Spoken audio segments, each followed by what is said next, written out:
Have you ever heard of divorce papers being filed without consent? I had heard of it, but I always thought it was something that wouldn't concern me. I was glad I divorced someone with no money and sickness. That was until I received such an email while hospitalized due to the stress from my husband's infidelity. It was only after this that I, having divorced as I had hoped, took what I had in hand and headed to the bank immediately after being discharged, all to make my former husband, an elite bank employee, pay for his infidelity. My name is Courtney. I am a handmade artist married to Tom for 6 years. We were happy together, having met as colleagues at the bank, but recently, our marriage had been strained for about 6 months. Tom began coming home late and became glued to his phone at home. He used to talk on the phone inside the house, but then he started going out to the car to talk. Suspecting an affair, I decided to hire a detective agency after much deliberation. It cost some money, but I thought it would be worth it for peace of mind. A month after hiring them, I found out about Tom's affair. His lover was a woman named Michelle, a teller at the same bank. From the report, it seemed she continued to approach Tom even knowing he was married. The report included photos of them entering a hotel, kissing on the street, and enjoying meals together. I couldn't give up on Tom. I believed his affair was just a moment of folly, and that he would return to me. Wanting to be an even better wife, I changed my hairstyle, put on makeup, cooked with more effort, and always smiled. But all my efforts went unnoticed, and the days when Tom wouldn't touch his food increased, pushing me into deeper stress. I had resolved not to confront him, but seeing him leave the house happily on the phone every day made it impossible to hold back. You seem busy lately, getting a lot of calls. Is work so demanding that you need to handle it even after you come home? I asked. Yeah, you quit the bank to marry me after working there for about 2 years, right? You might not understand, but it's a busy season now. It's easy for you, isn't it? No busy season, no earnings, just a leisurely life as a handmade artist, Tom replied, laughing in a way that seemed to mock me. I was shocked by his behavior. The Tom I knew before would never have said such things about my work, nor would he have laughed at me through his nose. He used to praise the pieces I made and supported me through my late-night work sessions. You don't have to say it like that. I might not be as busy as you, but I take my work seriously. I'm not living leisurely at all.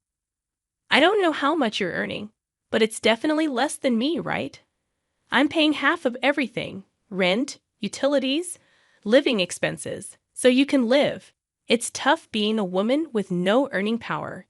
You wouldn't survive if I divorced you, he continued. What kind of thing is that to say? I make enough to cover my share, but that's not the point right now. What do you want? To divorce me? Unable to control myself after hearing the word divorce from Tom, I started crying uncontrollably. Tom sighed annoyed and left the living room, telling me not to cry over every little thing. Tom's attitude towards me became even colder the next day. He completely ignored me, not even meeting my gaze. Despite the situation, I kept wondering how we could go back to being the happy couple we once were, putting immense stress on myself, leading to sleepless nights and spontaneous tears.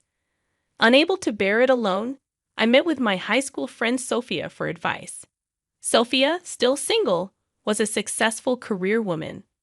I tearfully shared my feelings with her, feelings that I couldn't share with anyone else. Tom is completely infatuated with that woman, Michelle. He comes home later and later. I don't know what to do anymore, I said. Do you still love your husband, Courtney? Do you want to get back to how things were before? Sophia asked.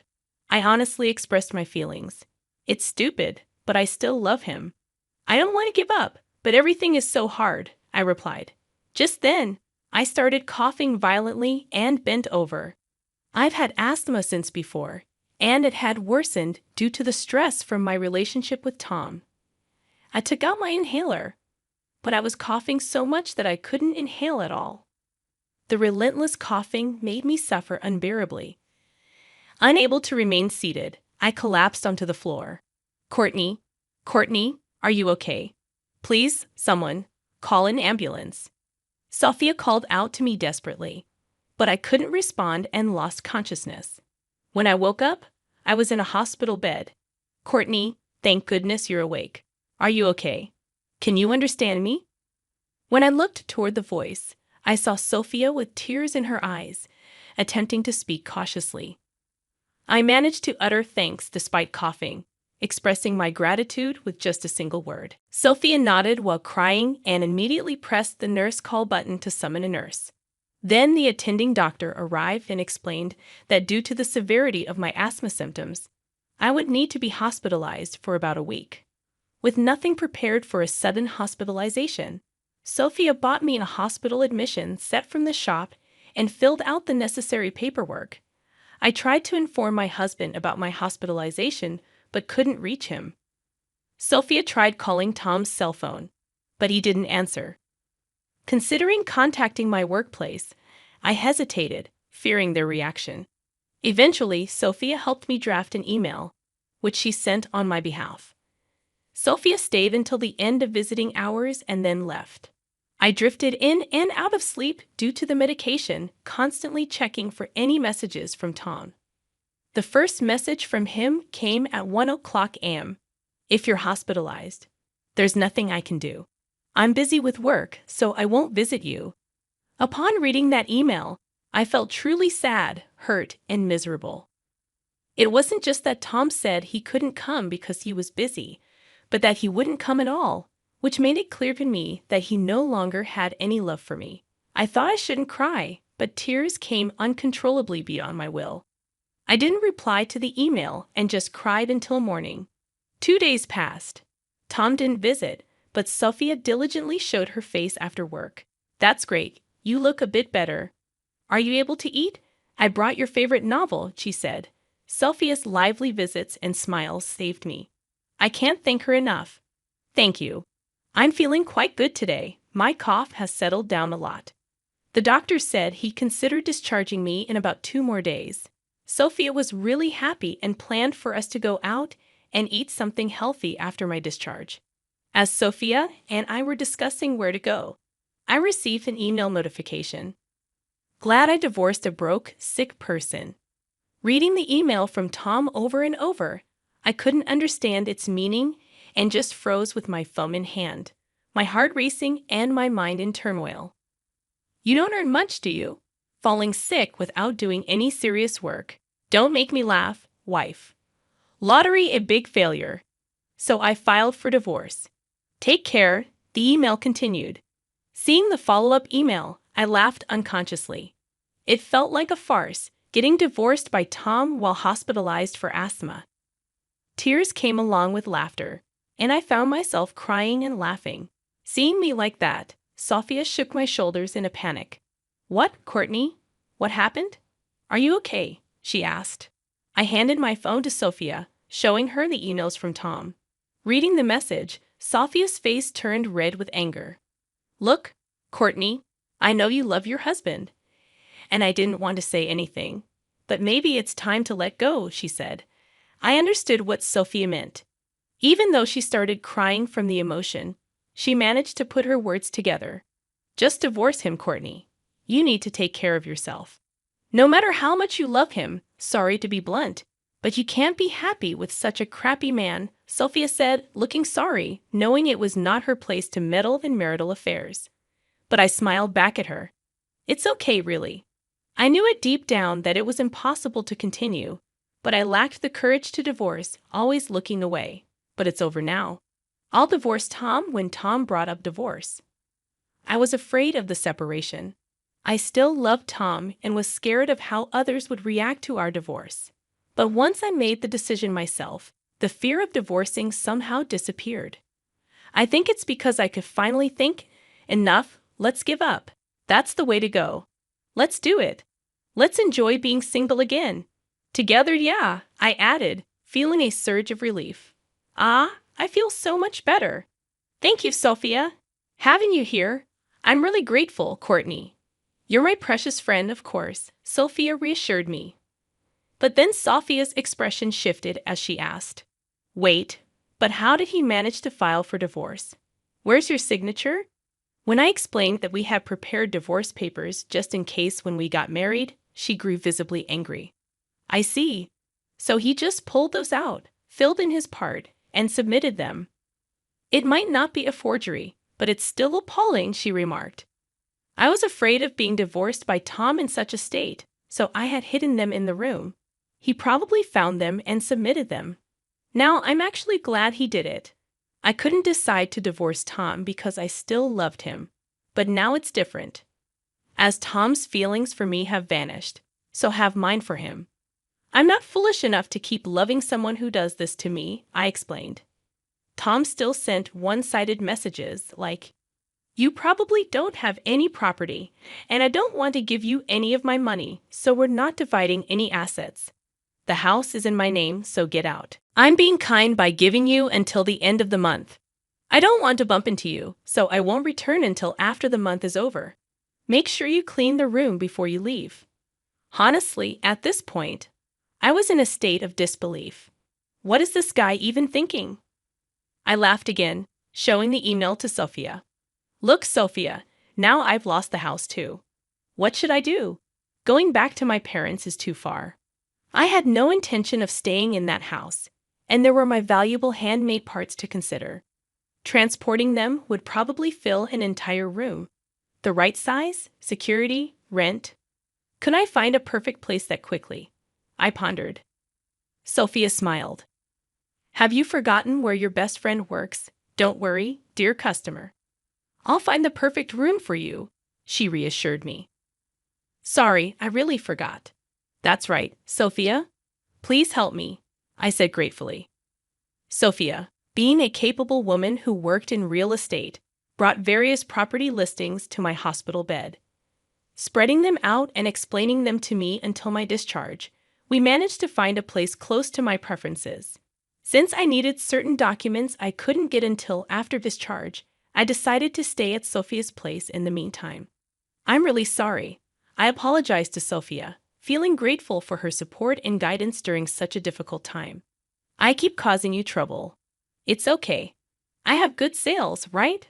I've been here second longest after the manager. Sorry, rental agreements take time because there's a lot of paperwork and an inspection process. You can stay at my place as long as you need until everything is settled." "Thank you so much. If there's anything I can do, just let me know. Just take care of yourself for now. Let's take it easy. So, how have things been? Any more contact from your ex-husband?" "No, not a single word from him. After all, we're strangers now. I do get messages from people from our bank days, though. Apparently, I was branded as a terrible wife. It seems that my ex-husband Tom had reported our divorce at his workplace and blamed me for it. He told people I didn't do housework, didn't contribute financially to the household, yet splurged on my hobbies. He said that any attempt at discussion would end with me getting hysterical and uncontrollable. It's laughable at this point. Who does he think he is to say that? I'd love to remind him who was the one cheating. Sophia seemed to have reached a point where all she could do was laugh. "So, what's your plan? You're not going to let this end here, are you, Courtney? What are you going to do?" Grinning mischievously, Sophia looked at me, and I couldn't help but smile back. There was no way I was going to let this end here.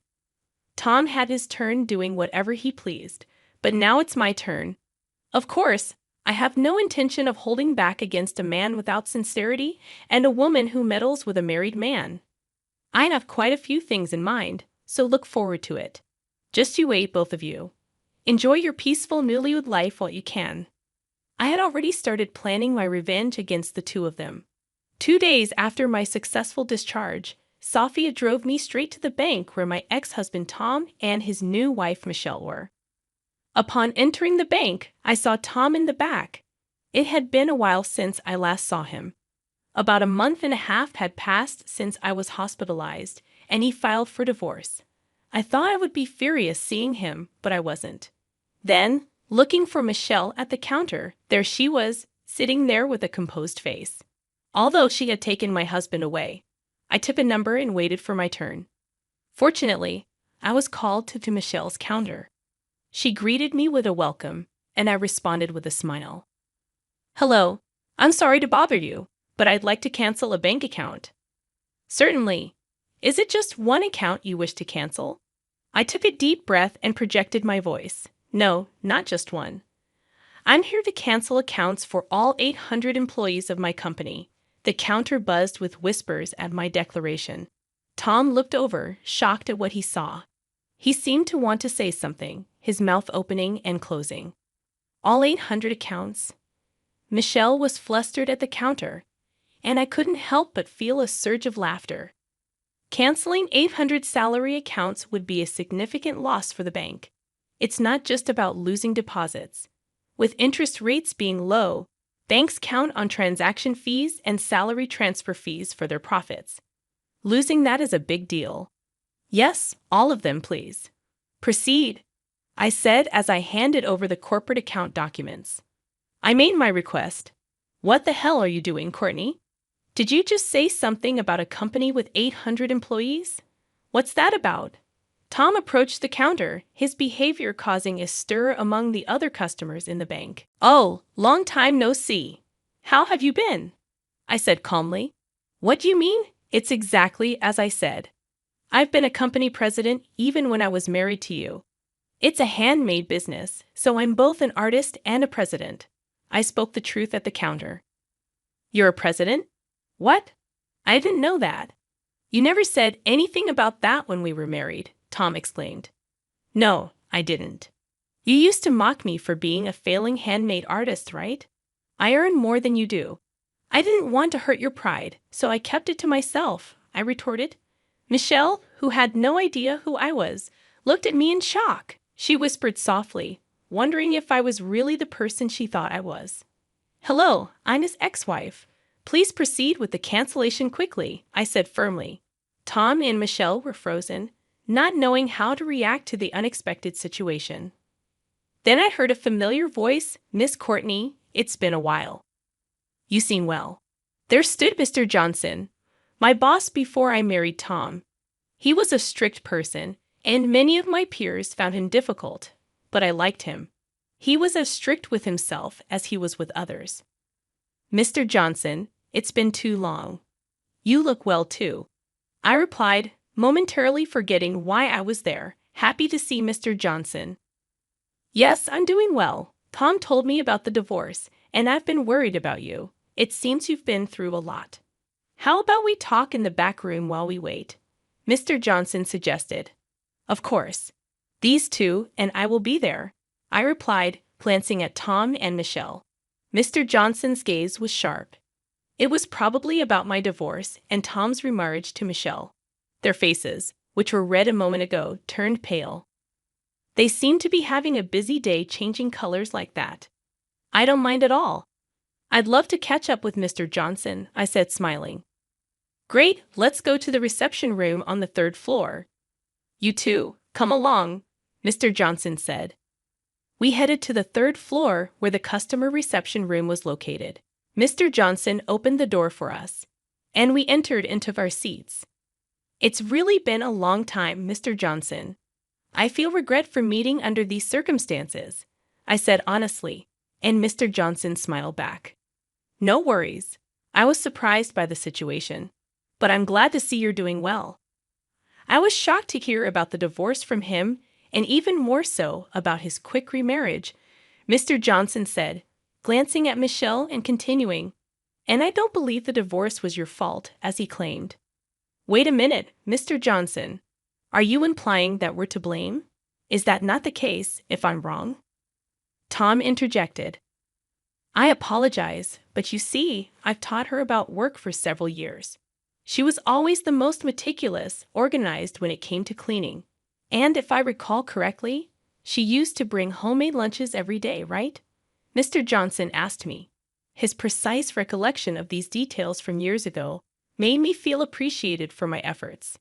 Not doing housework, not contributing financially to the household, but spending on hobbies, and becoming hysterical during discussions. That's what you've been spreading around as the reason for divorce. But Courtney is not like that. Mr. Johnson defended me so firmly that tears welled up in my eyes. It felt overwhelming to have someone who understood. But that's the truth. You only know her from a work perspective, and you might suspect we had an inappropriate relationship, but that's not true. Yes, that's right, I never cheated. I just couldn't stand seeing Tom so down after his divorce. And while I was cheering him up, he proposed. Tom attempted to explain, while Michelle argued her point with tears, like a tragic heroine. Ridiculous. I was the one who was hurt.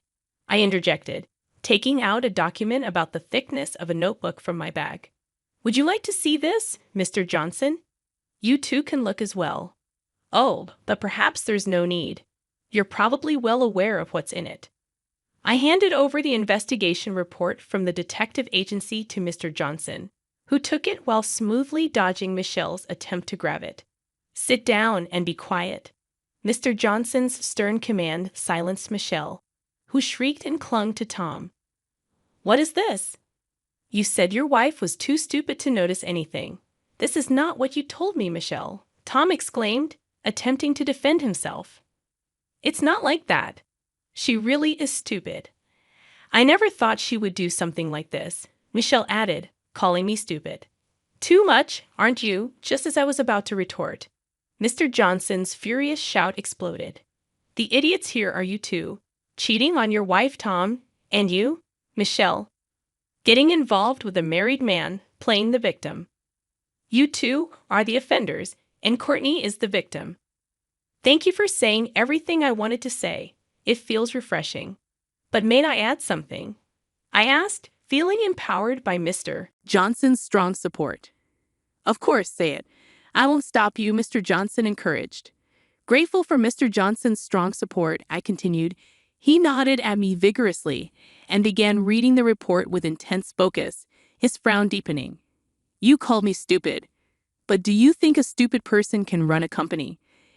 It turns out you were the one with the lesser income. How much was your salary again? It's $100,000. That's plenty. Tom was so proud of his $100,000 salary, which seemed hilarious to me. Michelle nodded along, seemingly proud as well. Is that so? Well, it's not bad. But mine is $400,000. I have 800 employees, and it's only our 4th year in business, the handmade business you look down on. I started a company with my friends. $400,000. I revealed, watching Tom and Michelle's faces drop in disbelief at the revelation that the person they underestimated was actually a company president earning $400,000. Yes, business is booming, so we're planning to hire more staff, I added with a satisfied smile. I thought it would be beneficial to have our employee accounts with your bank, but there's no need to be considerate anymore. So I'm canceling them all, I declared firmly. Tom and Michelle were taken aback by my sudden decision. Just wait a minute. If you cancel, the bank's deposits will increase. Having salary accounts means potential for housing mortgages and such. It's a big loss for the bank if you cancel, Tom tried to reason, seemingly forgetting my background as a former bank employee. It seems he forgot that I used to be a bank employee, the basic knowledge that any bank employee would have. He's making it sound like a revelation, I thought to myself. Yes, I'm aware. It's basic knowledge for a bank employee, isn't it? Are you underestimating me? Why should I be considerate of an ex-husband who cheated and filed for divorce while his wife was hospitalized with asthma? Tom's face paled as he realized his mistake. Michelle began to cry, and Tom, overwhelmed with frustration, prostrated himself, begging for forgiveness. Please, I'm sorry. It was just a fling, you understand, right? She came on to me strongly, and well, I just went along with it, Tom confessed, his voice trembling. Michelle, angered by Tom's admission, lashed out at him, blaming him for their affair. The scene before me was so absurd that I couldn't help but laugh. Ridiculous, utterly ridiculous. Are you kidding me? What value does such a prostration hold, especially when you have no value to begin with? Mr. Johnson intervened, his voice dripping with disdain. Exactly. Having seen incontrovertible evidence, I'll make sure you are punished accordingly. Your affair has led to the bank suffering the disadvantage of mass account cancellation, Mr. Johnson stated firmly. Tom and Michelle could only hang their heads low in shame as they realized the severity of their actions. As our conversation ended, the account cancellations were completed, and I left the bank feeling refreshed. Later, Mr. Johnson informed me that both Tom and Michelle had been dismissed for their misconduct. Unemployed and struggling to make ends meet, they faced the consequences of their actions. Interestingly, Tom continued to send me messages and emails, begging for reconciliation after divorcing Michelle. I ignored his pathetic attempts, forwarding them to Sophia for a good laugh. I also filed for compensation through a lawyer, ensuring that Tom didn't get a penny from my company's assets. Divorce wasn't easy, but working hard post-divorce made me realize how happy I am. I even wished I had divorced sooner. Humans are strange creatures indeed. With plenty of money to spend freely and no grievances, I've decided to live my life valuing myself more from now on.